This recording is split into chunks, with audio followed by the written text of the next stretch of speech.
Olá, pessoal! Olá, profissionais de RH. Sejam bem-vindos a mais um episódio do Fala RH, o podcast Pandapé by InfoJobs, HR Tech líder em soluções para recrutamento e gestão de pessoas. Eu sou a Beatriz Oliveira, do time de comunicação, e é um prazer conduzir mais um bate-papo.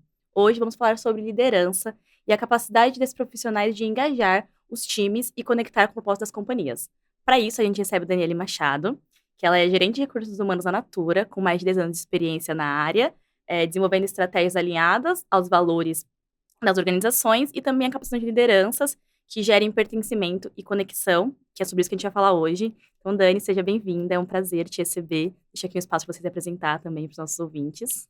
Eu que agradeço o convite, estou muito feliz de estar aqui. Bom, falando um pouco de mim, eu sempre começo falando que eu sou baiana, né? Que isso me define muito, toda a energia, a leveza. Eu gosto sempre de ter esse lado mais descontraído, mais leve de ser, que eu acho que ser baiana traz muito isso para mim. Sou filha de Itana e Paulo, tenho uma filha pet chamada Frida, uma gatinha linda. Sou psicóloga e administradora de formação, tenho um pós em saúde mental e desenvolvimento humano.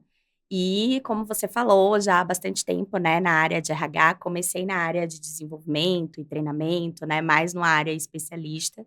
E hoje há muitos anos, eu tenho uma atuação mais como HRBP, atuando como business partner de RH em diversas áreas. Já passei por vendas, áreas corporativas e, mais recentemente, eu estou trabalhando com o público operacional, que é toda a estrutura de logística da Natura no Brasil. Uma equipe grande, né? Imagina. Bastante, dá mais ou menos umas 1.700 pessoas. Legal, eu adorei sua descrição. A gente vai trazer essa leveza, então, para o nosso bate-papo de hoje também. Bom, Que e aí, bom. para iniciar as nossas perguntas, eu queria comentar sobre um post que eu vi recentemente no seu LinkedIn, que eu dei uma fuçada. E você comentou sobre, você fala sobre o mundo Bunny, né? Que é um acrônimo das palavras, para português, das palavras frágil, ansioso, não linear e incompreensível. Que, ou seja, é um cenário de incertezas que a gente está vivendo hoje, acho que muito do pós-pandemia, né, trouxe essas transformações constantes. E aí, eu queria entender, na sua percepção, qual que é a importância de um líder bem preparado para conduzir esses times, né, de forma alinhadas com o propósito das companhias e que também seja motivador nessas condições, né, de mundo bunny, de tantas incertezas que a gente vem enfrentando hoje em dia.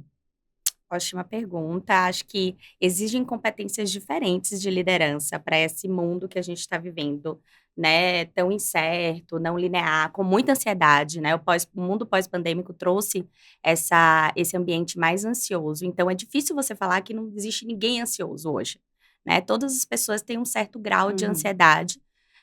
Eu sempre digo que é importante a gente perceber o quanto que essa ansiedade se torna patológica ou não. Mas um certo grau de ansiedade e desconforto, ele está presente, porque faz parte desse mundo.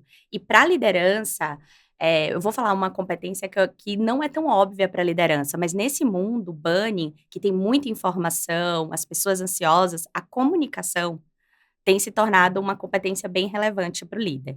Então, o líder ele precisa se comunicar constantemente com o seu time, precisa trazer essas atualizações, dar direção, exatamente para passar um pouco mais de tranquilidade para as pessoas, porque as coisas mudam o tempo todo. Uhum. E se você não se comunica, se você não conta essa história para os times, isso traz um ambiente de desconfiança e incerteza mais forte aí entre as pessoas. Acho que outra característica também, que a gente fala muito sobre líder inspirador, né? Mas aí eu reforço a questão do exemplo. Então é muito importante que ele seja um líder exemplo. Mas o que é um exemplo bom hoje para esse mundo bunny? É uma pessoa que busca autoconhecimento, que entende suas fortalezas e usa essas suas fortalezas a favor, e também conhece as suas vulnerabilidades e consegue também expor as suas vulnerabilidades de uma maneira tranquila, porque acho que aquele cenário de líder perfeito, né, nesse mundo bunny, ele não se encaixa. Sim. Então é muito importante também trazer essa questão da vulnerabilidade. E outra coisa que eu acho muito importante é dar autonomia. O líder centralizador não funciona nessa realidade, exatamente pelo constante movimento que está acontecendo, o número de informações, atualizações. Então, se ele quer centralizar tudo e tomar a decisão sozinho, as coisas não vão acontecer. Então, é fundamental que ele delegue, que ele dê autonomia, que ele empodere o time E por fim, eu acho que o cuidado, né? O líder que cuida. Precisa cuidar, precisa conhecer agora que as pessoas estão com questões de saúde mental, que isso pode interferir na performance. Então, como que esse líder também tem esse olhar de cuidado e cuida das pessoas do seu time? Sim, Acho acho que é que isso. todos esses pontos que você comentou, eles de alguma forma conversam com a questão da comunicação que você trouxe no começo, né? Porque para ele ser transparente, para ele se mostrar ali humano, para ele cuidar das pessoas, ele precisa ter essa boa relação de comunicação. E às vezes a gente tem essa visão do líder que só, né, guarda as informações e que as coisas vêm ali, ele não repassa para o time. Talvez isso acabe sendo prejudicial também, até porque gera muito burburinho, muitas conversas paralelas, e isso acaba prejudicando, de certa forma, todo o ambiente ali, né? Exatamente. Acho que é uma coisa muito simples, mas que faz toda a diferença. Legal. E bom, e ainda nesse contexto, você acredita que o RH, ele pode capacitar, ele tem essa função também de capacitar e instruir os líderes a respeito, principalmente de uma segurança psicológica nos ambientes de trabalho? Falando ali de gestão humanizada, por exemplo, e acho que vai muito num contexto que a gente vem falando sobre, por exemplo, liderança tóxica, esse debate que vem acontecendo. Acho que esses dois temas, eles conversam entre si. Eu queria entender um pouco a sua percepção também. E aí eu acho que esse tema da segurança psicológica, ele se conecta muito com o mundo bunny, né? Exatamente por esse mundo bunny exige, as pessoas estão precisando dessa segurança psicológica para elas darem o melhor de si, para elas estarem bem no ambiente de trabalho, serem produtivas. Então, sem dúvidas, o RH ele consegue contribuir muito, né, para esse ambiente. Acho que, primeiro, de uma forma mais estruturada, que é como que a gente mede a segurança psicológica dos times. É, a gente utiliza muito, através da nossa pesquisa de engajamento, Uhum. a gente consegue medir, a gente olha 4 fatores que no time que pode indicar um problema de segurança psicológica, como, por exemplo, assumir risco, confiança no time, transparência, então são falar o que penso. Então, são algumas das medidas que a gente olha em segurança psicológica, a gente avalia se aquele time está bem ou não. Então, dar este mapeamento para o líder e mostrar para ele, olha, tem uma questão aqui de segurança psicológica no seu time, como que a gente trabalha. E a partir disso, traçar um plano de ação junto ao líder para apoiá-lo e fazer com que ele mude algumas ações de acordo com essas variáveis para conseguir trazer esse ambiente de maior segurança psicológica e de maior leveza e de maior Uhum. produtividade. Faz todo sentido, acho que até mesmo porque, às vezes, o liderado ali e o próprio líder, eles não conseguem ter essa percepção, ou às vezes tem até um receio de comentar, de, enfim, chegar nesses tópicos, e acho que essa visão do RH, e principalmente usar ferramentas que, de fato, Sim. vão mensurar, trazem dados mais concretos, né, para tomar essas decisões, enfim, criar novas estratégias para um cenário mais positivo. É muito difícil as pessoas trazerem de uma maneira muito tranquila sobre isso. Eu tenho receio de falar o que eu penso aqui. Então, a pesquisa, a ferramenta, que é anônima, ela ajuda, traz um termômetro do time. E, lógico, a gente não sai dali com aquele resultado e faz algo. A gente vai também proporcionar uma conversa. E aí eu acho que é a segunda onda, né? Tem um resultado, chamamos o time com esse líder para fazer essa conversa. E o RH faz uma preparação do líder para essa conversa, mas é bem importante que ele lidere Uhum. essa agenda.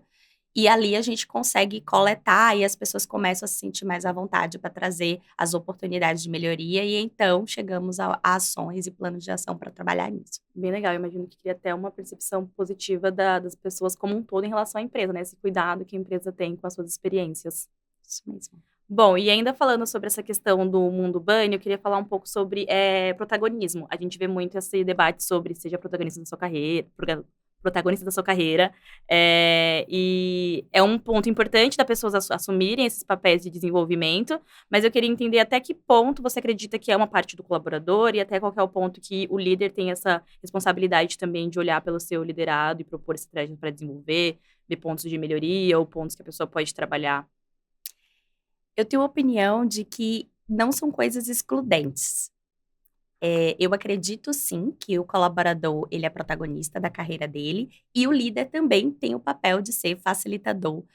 Um dos papéis do líder é ser gestor de pessoas, então ele Exato. precisa desenvolver as pessoas do seu time, ele precisa apoiar, ele precisa orientar em relação à carreira e performance. Mas eu não tiro o protagonismo do colaborador, porque sempre há uma escolha.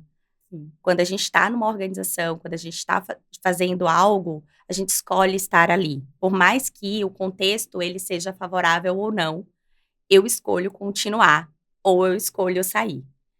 ou eu escolho mudar de área, Uhum. ou eu escolho estar ali e propor mudanças. Então, sempre é um protagonismo. Dentro da minha experiência, costumamos não ter um mapa de carreira tão estruturado, exatamente para dar múltiplas possibilidades. Então, se você quiser mudar completamente a sua carreira, eu quero me movimentar. Hoje eu trabalho em logística e recentemente, inclusive, eu fiz uma conversa com uma pessoa assim, que ela trabalha em logística, em planejamento logístico, mas ela vem se identificando muito com a questão de pessoas e quer fazer um movimento para RH. Então, isso é permitido, Uhum. não é algo impossível, mas não existe nenhum mapa de carreira que proponha Coloque isso. isso. Então, a gente vai conversar, construir essa estratégia, colocar no plano de desenvolvimento dessa pessoa e fazer essa mudança. Mas assim, aí falando o ponto do líder facilitador. O líder identificou, por exemplo, em conversas de carreira, que existia um ponto de não encaixe daquela pessoa mais na posição que ela estava. Uhum. E percebeu características também relacionadas a outras habilidades. Então, o líder em conversas de carreira conseguiu pontuar: olha, você não acha que você tem uma oportunidade de talvez fazer um movimento de carreira? O que você pensa sobre isso? E as coisas se encaixaram. Então, eu acho que o líder está também nesse lugar de como observa as pessoas, consegue identificar esses talentos, propõe ações, orienta, direciona, faz mentoria. Sem dúvidas, o líder que não faz gestão de pessoas, ele não é líder, né? Acho que essa é uma competência fundamental. Achei muito interessante essa palavra que você usou do líder facilitar esse desenvolvimento. Fica muito nesse cenário de que, de fato, o colaborador ele precisa ter essa iniciativa, o protagonismo é dele, mas o líder também precisa ter essa percepção e até o tempo que você trouxe, que foi uma coisa que o líder identificou ali, essa oportunidade, sugeriu, e a pessoa começou a se identificar também com essa outra possibilidade para a carreira dela. Então, isso faz todo sentido. E vai muito, de novo, na questão da comunicação, da conversa, de ser transparente. Acho que acaba tudo chegando ali nessa mesma solução, digamos assim. E só complementando, acho que é muito comum, o líder ele precisa ter esses dois mundos, né? Se ele pensa só em resultado da área, e ele trabalha só com performance e resultado da área, dificilmente ele vai chegar a desenvolver o time. Então, ele precisa também fazer conversas que não estejam relacionadas à entrega em si, Uhum. e olhe também para a carreira desse colaborador. Então, esse é um papel, sim, da liderança. E pode ser um desafio também, né, para conciliar essas É um duas desafio. bandejinhas. Imagina. Bom, agora indo para um outro cenário, a gente tem uma pesquisa da Gartner que diz que 82% dos funcionários dizem que é importante para eles que a organização os veja como pessoas, não apenas como funcionários. E eu acho que também volta para essa questão da comunicação e de perceber, né, a questão não só das entregas, mas do indivíduo, e vai muito para esse caminho de quando a gente fala sobre liderança inspiradora. E eu queria que você falasse um pouco sobre isso, sobre esse movimento que as pessoas buscam cada vez mais identificação nos seus gestores, né? Elas querem que sejam pessoas ali que elas se conectem de fato. E como que você acredita que isso vem sendo desenvolvido e estimulado nas empresas, essa junção da vida pessoal e profissional? Esse tema aí passa por cultura também, né? Cultura das organizações. Qual é a cultura dessa organização? Eu tive o privilégio de ter uma carreira numa empresa que tem uma cultura muito voltada para pessoas, né? Como a Natura. Então, isso já é do DNA, né? Da empresa. Você ter um olhar sobre as relações e sobre as pessoas. Então, para essa realidade, parece algo muito óbvio, né? Nossa, ver um funcionário como pessoa. Gente, é uma pessoa, né? Como não ver o funcionário como uma pessoa? E eu acho que a pandemia, ela nos colocou muito de cara com isso. No momento que a gente abria a câmera e o filho chegava Hum, e dava um oi, ou a mãe falava: olha, eu não posso abrir minha câmera porque eu estou amamentando. Então, eu acho que a pandemia escancarou essa verdade, sim. né, que os funcionários, eles são pessoas, eles têm uma vida, eles têm necessidades. Então, acredito que, esse olhar, né, das empresas e dos líderes, com um olhar mais humanizado, de que não são apenas números, não são apenas funcionários, e que tem algo por trás, né, que é um ser integral, ele é uma necessidade, e pós-pandemia isso ficou ainda mais evidente. Então, e eu acho que a nova geração também, a geração Z, vem trazendo cada vez mais esse novo essa nova realidade. Não vou dizer nem que é uma nova realidade, tem escancarado ainda mais essa realidade, essa necessidade. É sobre isso também. A gente fez um episódio sobre a geração Z recentemente e a gente falou sobre essa questão de como que a geração Z vem colocando na mesa coisas que todo mundo gostaria de ter colocado antes, como ela vem trazendo esse comportamento novo, mas que não é tão novo assim. As pessoas já queriam, mas talvez não falassem. E acredito que vem esse movimento também, porque talvez uma geração anterior à minha, por exemplo, olhava o trabalho só como é trabalho, eu tenho que fazer porque eu, né, tipo, eu sou pago para isso, e depois que deu ali o horário de bater o ponto, minha vida pessoal é outra. E hoje a gente vê essa relação muito mais próxima, até mesmo de exposição e de contar sobre a sua vida e de trazer esse cenário de humanização mesmo, dentro das companhias. Bom, e aí eu queria saber, na sua opinião, o que define uma liderança autêntica e inspiradora, que é o tema, né, do nosso episódio, e se você acredita que é possível parametrizar esse tipo de atuação, se falar que esse líder ele é realmente autêntico e inspirador. E eu respondo, acho que não é possível parametrizar, até porque a gente está falando de autenticidade. Então, quando a gente fala de autenticidade, a gente está falando daquilo que é individual, que é específico, que é único. Então, eu acho que o líder. Mas sim, tem como a gente dar alguns guias, né? Eu acho que existem guias, existem caminhos orientativos para o líder buscar essa autenticidade e ser esse líder inspirador, que para mim passa por autoconhecimento. Então, se qualquer liderança hoje inspiradora, ela tem um autoconhecimento. Porque você precisa se conectar com você, saber quem você é, saber suas fortalezas, repito aqui, as vulnerabilidades também, porque você não precisa vestir um personagem, você não pode seguir um script. Você precisa conhecer quem você é e saber lançar mão das suas habilidades e reconhecer e ter atenção para suas vulnerabilidades. Então, é muito interessante quando o líder ele se aproxima de quem ele é, né? Que ele consegue trazer mais verdade na sua maneira de atuação, porque isso faz com que ele seja consistente. E essa consistência traz essa autenticidade, traz essa inspiração para as pessoas. E acho que é legal pensar também que a questão da inspiração, ela não é muito particular, né, de cada pessoa. Então, inspiração para mim vai ser uma liderança, talvez para você seja outra, e aí vai gerar essa identificação com o líder. Acho que faz até sentido que uma mesma empresa tenha diferentes tipos de liderança, porque cada equipe ali vai se identificar de uma forma, e acho que é por isso também que a gente tem bastante teste de questão de fit cultural, de identificação com a cultura, porque vai trazer essa autenticidade maior. Perfeito. E dentro de uma mesma empresa também você tem diferentes perfis de liderança, né? A depender da área, né? Você precisa de uma liderança mais assertiva, mais diretiva, outras áreas não. Então, eu acho que é isso. Eu acho que tem a ver muito com você conectar com quem você é.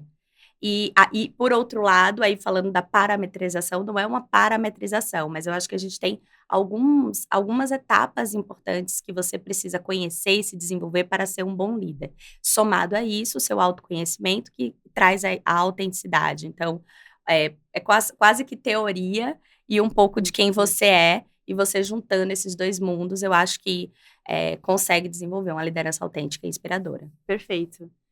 E para você, quais são os principais impactos e resultados no dia a dia das companhias, dessas lideranças que têm esse cuidado em gerar pertencimento, em gerar integração e motivação dos colaboradores? É resultado direto, né? Então, como a gente falou há pouco, né? As pessoas estão se importando com isso. Elas querem ser vistas, elas querem ser escutadas. As pessoas têm interesse também por conhecer a liderança, por conhecer a história da liderança. Todo movimento que a gente tem feito, as pessoas estão indo para um lugar de trabalho com significado, com propósito. Então, esse é o caminho. Esse é o tom que está sendo dado a partir de agora. Então, isso impacta diretamente em resultados, né? Então, tem maior produtividade, não é à toa que a gente faz pesquisa de engajamento, né? As empresas fazem, a gente falava antes de pesquisa de clima, hoje a gente fala muito mais de pesquisa de engajamento, né? Para a gente medir o engajamento das pessoas com o trabalho e com a organização, com a liderança. E tudo isso tem a ver com pertencimento, com a pessoa se sentir contribuindo, né, se desenvolvendo, crescendo. E com isso, a gente atrela diretamente a produtividade, retenção também. Como que a gente retém talentos, pessoas mais engajadas, a gente tende a perder menos para o mercado. Então, acho que é isso. Acho que impacta direto em resultado. Bom, a pergunta que eu ia trazer agora fala justamente sobre essa questão de retenção, que eu acho que é um dos principais ganhos que a gente tem quando a gente tem essa boa liderança. Tem um estudo da Page Group que diz que 80% dos profissionais pedem demissão por não estarem contentes com a liderança que são submetidos. E eu queria entender, queria que você aprofundasse, na verdade, um pouco mais sobre isso, sobre esse impacto, principalmente de retenção de talentos. Recentemente, a gente fez um estudo lá na Natura relacionado a turnover preditivo. E um dos fatores que mais influenciam é o gestor, né? A liderança direta. Então, ele tem um alto impacto para a tendência da pessoa sair da organização. Então, assim, a influência é altíssima, né, do líder, para a pessoa decidir se ela se sente bem ou não no ambiente de trabalho. Então, acho que tem outras variáveis, mas uma das mais importantes, sim, é a liderança. Até quando a gente fala de trabalhar engajamento no time, a gente sempre diz, o engajamento é do time, são de todas as pessoas. Não adianta só o líder querer fazer algo, precisa todo mundo se envolver. Mas, sem dúvidas, o líder precisa estar envolvido. Sim. Né? Tipo assim, vem primeiro. Uhum. Ele precisa dar o tom, ele precisa dizer que ele quer mudar, ele precisa estar implicado com as ações. Então, não adianta chegar, distribuir lá as ações e falar, time, toca aí. Não vai funcionar. Então, ao mesmo tempo que o engajamento é de todo o time, é verdade, por outro lado, se o líder não estiver envolvido, não vai fazer diferença. Então, assim, o papel da liderança, ele continua sendo muito importante. Essa participação próxima, Sim. né? Faz todo sentido. Bom, para a gente finalizar a rodada de perguntas, e para a gente poder trazer mais uma dica, digamos assim, para os líderes e para os RHs que estão nos ouvindo, eu queria saber, na sua percepção e na sua opinião, quais são os treinamentos e estratégias que a gente pode aplicar para capacitar e desenvolver esses líderes. Aí eu queria descrever duas frentes, assim, de RH. Eu acho que tem um olhar que é mais estruturante, digamos que é mais corporativo, que para mim eu citaria 2 pontos, que são, o onboard de um líder. Então, a gente precisa ter uma preocupação muito grande quando um colaborador se torna gestor de pessoas. Então, este movimento ele é extremamente crítico. Então, a gente precisa fazer um onboard em gestão de pessoas. Como que a gente treina esse líder? Coisas básicas, como dar feedback, como fazer um acompanhamento de time, como fazer um plano de reversão de desempenho. Então, precisa ter esse apoio. Será que poderia fazer uma mentoria com um líder mais experiente nesse primeiro momento que ele está começando a atuar como gestor de pessoas? Então, e inclusive na área que eu atendo hoje, a gente identificou uma oportunidade nesse aspecto, né? A gente tinha maravilhosos especialistas, pessoas que eram extremamente técnicas e por isso foram promovidas ao primeiro cargo de coordenação, que é o primeiro cargo de liderança que a gente tem lá na Natura, e as pessoas começaram a ter dificuldade de fazer gestão de time. Então, acho que esse é um ponto importante. Acho que normalmente as pessoas que vão subindo ali esse plano de carreira de um bom especialista, um profissional que no personal é muito bom, ele acaba se tornando um líder em algum momento, né? Porque acaba sendo natural para subir essas escadinhas, mas nem sempre ele pode estar tão preparado, né, para essa gestão. Então, faz todo sentido realmente isso do onboard. Então, acho que como RH a gente pode propor isso.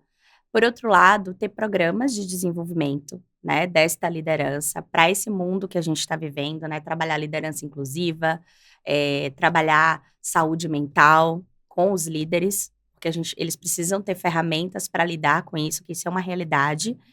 E, por outro lado, a outra frente, que é menos estruturante, eu entendo que é o nosso papel de BP. Eu acho que a atuação de business partner próxima ao líder, com esse olhar da sacada, que é o olhar de quem conhece, mas ao mesmo tempo não está ali no dia a dia, eu acredito que contribuímos muito para esse desenvolvimento da liderança. Então, é no on the job mesmo, ali, nas observações, nas trocas com a liderança, que a gente consegue ver também esse desenvolvimento. Perfeito, acho que traz já pelo menos um ponto inicial para as pessoas que estão nos ouvindo e querem entender como capacitar melhor os líderes já para ter iniciativas já desse primeiro momento. Exatamente, Bia. E eu queria enfatizar muito o on the job, porque eu acho que a gente fala muito, né, do modelo 70-20-10 de desenvolvimento, em que 70% é on the job, gente. A gente fica muito querendo fazer o curso, né, fazer o treinamento de liderança mais especial, mas assim, o dia a dia E aí eu destaco o papel do BP e o papel de mentor também. Eu acho que a mentoria é aprender com alguém que já viveu mais coisas, tem mais repertório, ajuda bastante. Com certeza. Bom, Dani, pra gente finalizar o episódio, a gente tem sempre um quadro de encerramento que se chama O que você faria? Nesse Uhum. quadro, eu narro um cenário hipotético sobre o tema que a gente conversou hoje e eu pergunto, né, como você reagiria. A gente pode, então, fazer esse quadro? Claro, vamos lá. Bom, então vamos lá. A situação é a seguinte. Durante uma pesquisa de clima, de engajamento, você identifica um setor específico da companhia e enxerga a liderança de forma distante. E isso vem impactando como esse time performa, um certo receio ali de fazer sugestões, de propor soluções criativas. Eu queria entender quais ações você promoveria para aproximar essa liderança do time. Quem trabalha com RH tem que sempre lembrar que a gente trabalha com gente. E as pessoas gostam de se relacionar. As pessoas querem estar perto. E às vezes não precisa estratégia mirabolante. O que você precisa nesse caso é como gerar essa aproximação. E aí o que eu costumo fazer? Eu sempre proponho agendas que são informais. Então, agendas de aproximação desse líder com o time, que sejam agendas informais, que não sejam agendas de trabalho. E eu vou dar alguns exemplos que eu já fiz, inclusive. Acho que tem um exemplo que é as rodas de conversa com a liderança. Então, eu trouxe o diretor, que às vezes está muito distante do Uhum. analista lá, ou do assistente, e ele fez rodas de conversa com pauta aberta, perguntas amplas, e a gente montou um momento que era agradável, roda, e as pessoas, ele pôde falar um pouco de quem ele era, e as pessoas ficaram à vontade também para perguntar mais sobre ele. Então, agendas informais que gerem essa aproximação. Eh, por exemplo, também, a gente pode fazer bate-papos mais restritos. Então, eu sempre coloco também para a liderança fazer essas conversas. Não dá para fazer com a diretoria inteira, vamos fazer com grupos pequenos, vamos fazer. Mas isso precisa ser constante, Sim. tá, Bia? Eu acho que essa agenda de aproximação da liderança com os times, ela é fundamental. Para que as pessoas tenham confiança nesse líder, as pessoas querem conhecer, as pessoas querem se identificar, gerar vínculo com essa liderança. E para isso são agendas informais. A gente tem também team buildings que a gente propõe, que não é team building para falar de estratégia. É team building para falar como eu me relaciono bem, como que eu quero ter o meu ambiente de trabalho, como eu me sinto bem aqui. Então a gente faz bastante coisa relacionada a isso e percebemos uma grande diferença nos resultados, assim de como a equipe performa, como eles se entendem, qual é a confiança nesse time. Então, isso faz uma grande diferença no dia a dia. Totalmente, essa questão das agendas informais, eu lembrei até de uma ação que a gente fez recentemente no InfoJobs. A empresa fez 20 anos e teve todo um momento ali de celebração e tudo mais, e dentro desse momento teve um específico que o RH convidou algumas pessoas que fizeram parte da trajetória para contar um pouco da sua história na empresa e pessoal também. E aí depois outras pessoas que não estavam ali mapeadas anteriormente podiam também pegar o microfone e contar também. E muitas pessoas se apresentaram ali, todo mundo soube um pouco mais da história de pessoas que às vezes você nem tá próximo, que não é da sua área. E acho que isso gerou uma identificação maior, as pessoas curtiram esse momento, você acaba conhecendo histórias que você tipo, nem imaginava, assim, pessoais também. E acho que tudo isso acaba gerando essa identificação mesmo e reforça também a cultura da empresa. Perfeito. E eu acho que o líder e a empresa que não percebeu o poder de tratar as pessoas como humano, o quanto isso é benéfico para a pessoa e para a empresa também, né? Porque isso, de fato, traz um engajamento maior, traz uma produtividade maior, as pessoas se sentem bem. Acho que, no final, aí, falando um pouco da missão de RH, eu tenho essa missão, assim, de RH, né? Como que hoje a gente passa a maior parte do tempo em organizações, né? Trabalhando.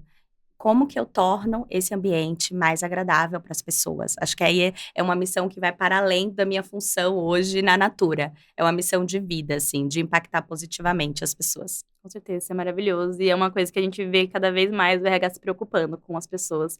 E acho que isso é muito bom. A gente tende a ter cada vez mais mercados mais positivos, relações de trabalho melhores, eu acredito. E isso gera resultado. Com Acho que certeza, sim. Bom, Dani, a gente encerra por aqui o nosso bate-papo, ele foi ótimo, eu tenho certeza que as pessoas que nos ouviram vão aproveitar muito e tirar bastantes insights. Eu quero agradecer mais uma vez pela sua participação, por testar no nosso convite. Deixa aqui um espaço também para você se despedir, fazer considerações finais, fica à vontade. eu agradeço mais uma vez, né, por estar aqui. Eh, Eu acho que é isso, dizer que muito obrigada, espero que as pessoas tenham gostado, que tragam insights e quero me colocar à disposição também para trocar, né, e no LinkedIn, Daniele Machado, me procurem, tô super disponível para a gente conversar. Bom, isso é ótimo. Então, acho que as pessoas podem te procurar assim no LinkedIn, acompanhar suas publicações, né? Fazer essa rede de contatos. Quero agradecer também a você que nos ouviu aqui até o final. Lembrar que sempre na descrição dos episódios a gente coloca alguns materiais complementares ao tema para você se aprofundar.